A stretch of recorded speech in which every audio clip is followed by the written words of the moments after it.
कुसंग है, जो संग है, ये हमेशा त्याज्य है, त्याग नहीं।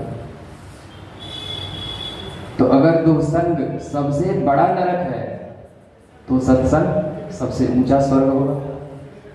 क्या होगा? अगर कुसंग सबसे बड़ा नरक है, समीकरण 1, तो जस्ट इसका ऑपोजिट सत्संग को सबसे बड़ा स्वर्ग होना चाहिए।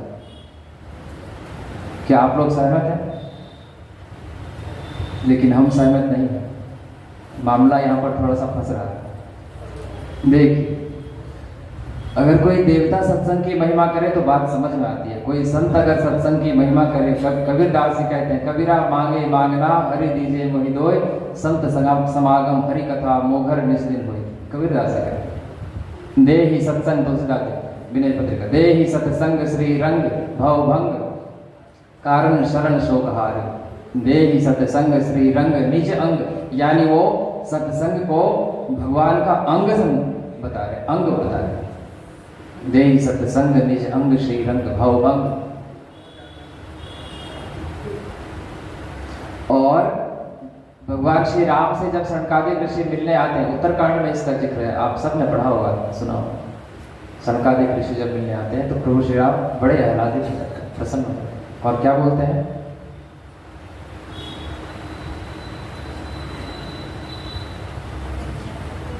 बोलते हैं, बड़े भाग पाए सत्संगा, बड़े भाग पाए सत्संगा, बिनहि प्रयास भवभंगा, बिनहि प्रयास भवभंगा, बड़े भाग पाए सत्संगा, बड़े भाग पाए सत्संगा, प्रयास हो भवभंगा,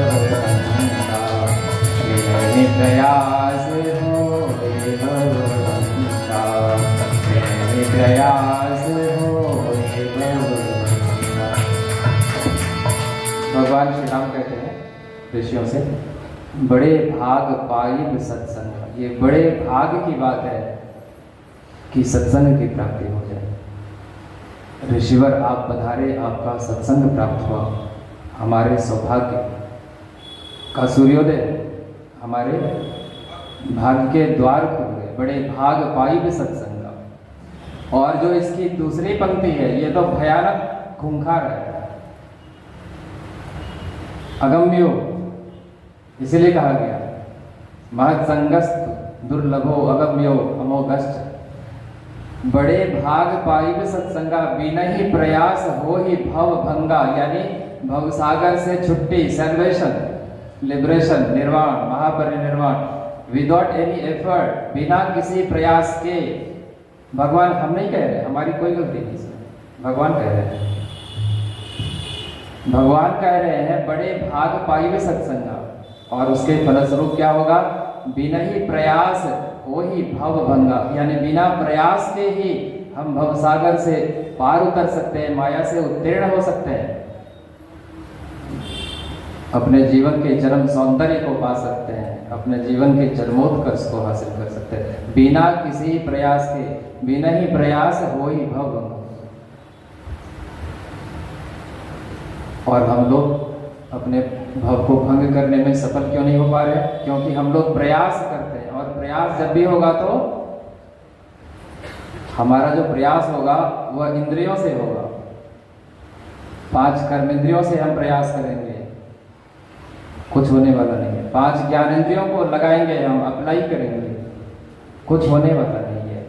वो चैतन्य जगत है और ये इंद्रियां जड़ तत्व है। जड़ तत्व के सहारे, जड़ तत्व यानी जड़ वेहिकल पे, जड़ विमान पे चढ़कर हम चैतन्य जगत की यात्रा पे नहीं निकल सकते। जड़ तत्व का सहारा लेकर हम उस महत चेतना को, अति मानस को प्राप्त नहीं कर सकते। मन बुद्धि चित्त अहंकार को हम लोग इस्तेमाल करेंगे, नॉर्मली मन और बुद्धि को लगाएंगे।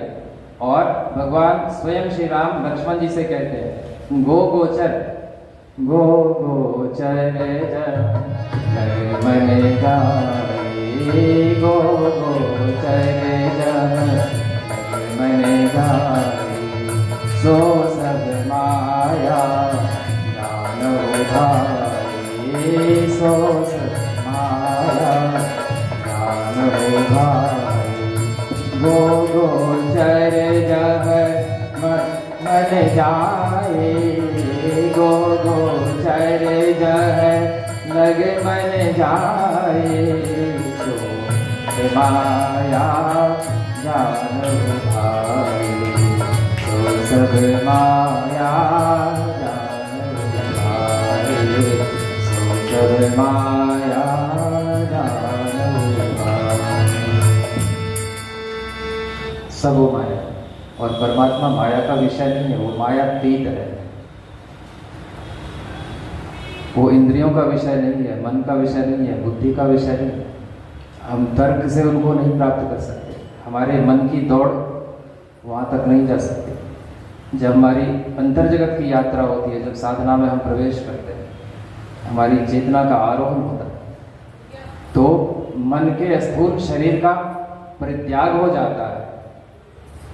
जैसे ही हम प्रकृति मंडल के एग्जिट पे जाते हैं, जड़ात्मक मंडल के गेट पे जाते हैं, मन अपने स्थूल कलेवर का त्याग करके मन आगे की यात्रा में सुरत बन जाता, सुरत, और आगे उसको निरत बन जाना है सदगुरु की करुणा से। गो गोचर, जब लक्ष्मण जी कहते हैं कि ये माया क्या है प्रभु, तो गो गोचर जह लग मन जाए, यानी समस्त इंद्रियों मन सहित इनकी जहाँ तक दौड़ है, जहाँ तक पकड़ है, वो सब माया का क्षेत्र, वो सब हमारा क्षेत्र नहीं।